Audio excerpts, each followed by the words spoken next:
एक महिला की मिसिंग कंप्लेंट बेंगलौर पुलिस के लिए अजीबोगरीब मिस्ट्री बन गई।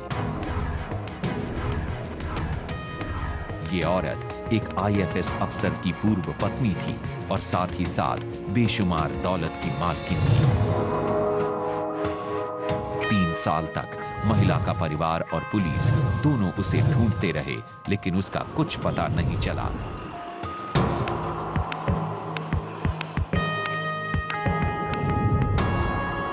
और एक दिन उसी महिला के घर से निकला एक ताबूत जिसमें एक इंसानी कंकाल था।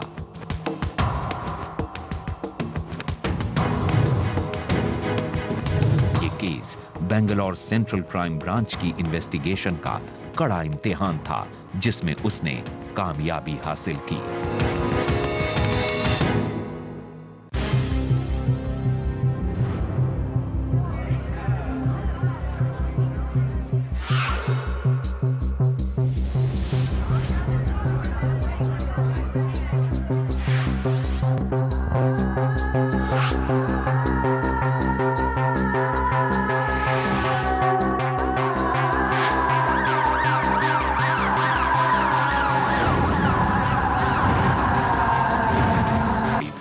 ताल्लुक रखने वाली शकीरा खलीली मई 1991 में अचानक लापता हो गईं।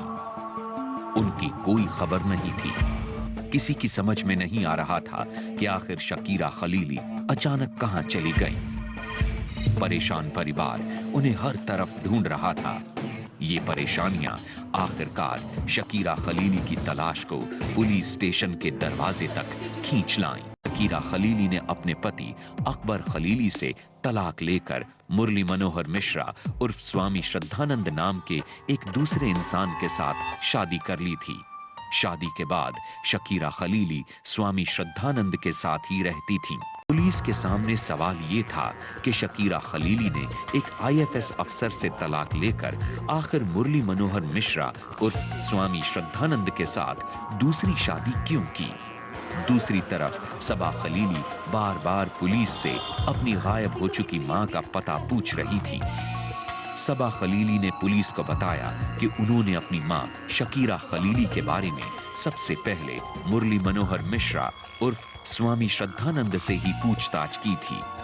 सबा खलीली का कहना था कि कई महीनों तक वो लगातार श्रद्धानंद के घर चक्कर काटती रहीं, लेकिन उसने कभी भी कोई ठीक ठाक जवाब नहीं दिया कि स्वामी श्रद्धानंद उर्फ मुरली मनोहर मिश्रा उत्तर प्रदेश की रामपुर रॉयल फैमिली के यहाँ उनकी जमीन जायदाद की देखरेख का काम करता था। अकबर और शकीरा खलीली रामपुर स्टेट के परिवार से परिचित थे और अक्सर मिलते थे। दिल्ली में एक मुलाकात के दौरान स्वामी श्रद्धानंद का परिचय खलीली परिवार से हुआ। शकीरा खलीली ने यह कहकर हर किसी को चौंका दिया कि वो मुरली मनोहर मिश्रा से शादी करने जा रही हैं। शकीरा खलीली ने अपने आईएफएस पति अकबर खलीली से तलाक ले लिया और अप्रैल 1986 में श्रद्धानंद के साथ शादी रचा ली। एक भरा पूरा परिवार और आईएफएस पति को छोड़कर एक स्वामी से शादी करने के पीछे अजीब सी वजह थी, जिसे सुनकर खुद पुलिस भी हैरान। शकीरा खलीली को बेटे की चाहत थी। पुलिस के मुताबिक यही चाहत शकीरा को तंत्र मंत्र के ज्ञाता होने का दावा करने वाले स्वामी श्रद्धानंद के करीब खींच लाई। आनंद सीसीबी के सामने शकीरा खलीली की गुमशुदगी के राज खोल रहा था। ये राज कहीं और नहीं बल्कि खुद शकीरा खलीली के घर में दफन था।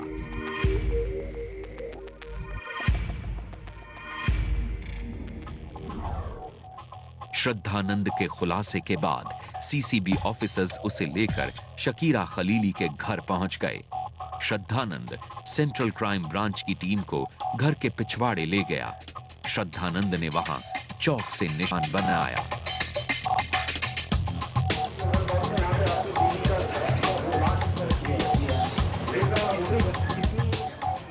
पुलिस ने यहां खुदाई शुरू कर दी।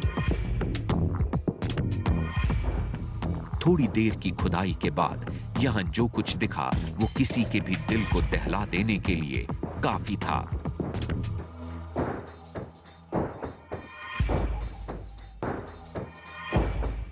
जमीन में दफन एक ताबूत और उस ताबूत में एक औरत का कंकाल। सेंट्रल क्राइम ब्रांच के ऑफिसर्स शॉक्ड थे। लेकिन क्या यह शकीरा खलीली का ही कंकाल था? सवाल अब भी वही था। इस कंकाल की सच्चाई साबित होनी जरूरी थी। सीसीबी ने फौरन हैदराबाद लैब में फोटोग्राफ सुपर इम्पोजिशन और डीएनए फिंगरप्रिंट के जरिए इस कंकाल की जांच कराई। सेंट्रल क्राइम ब्रांच का अंदाजा बिल्कुल ठीक था। यह कंकाल किसी और का नहीं बल्कि खुद शकीरा खलीली का था। शकीरा खलीली जो 3 साल से लापता थीं, उन्हें खुद उनके ही घर में दफन कर दिया गया था। शकीरा खलीली के कातिल का पता चल चुका मुताबिक स्वामी श्रद्धानंद ने शकीरा को बेहद प्री प्लान्ड तरीके से मारा था। उसने शकीरा को ड्रग्स का ओवरडोज दिया। ड्रग्स की वजह से जब शकीरा बेहोश हो गई तो उन्हें बेहोशी की हालत में ही कॉफिन में डालकर दफन कर दिया गया। ये एक बेहद खौफनाक मर्डर था। सीबी ने यह साबित कर दिया कि शकीरा खलीली का मर्डर हुआ था और इसका दोषी था उनका दूसरा पति स्वामी श्रद्धानंद। मई 2005 में ट्रायल कोर्ट ने स्वामी श्रद्धानंद को फांसी की सजा सुनाई।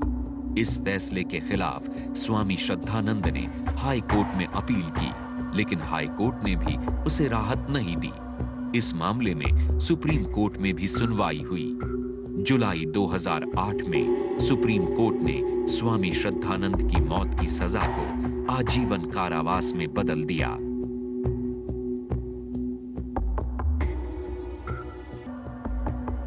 फिलहाल शकीरा खलीली हत्याकांड का मुजरिम स्वामी श्रद्धानंद बेलगाम जेल की सलाखों के पीछे अपनी जिंदगी के बचे हुए दिन गुजार रहा है।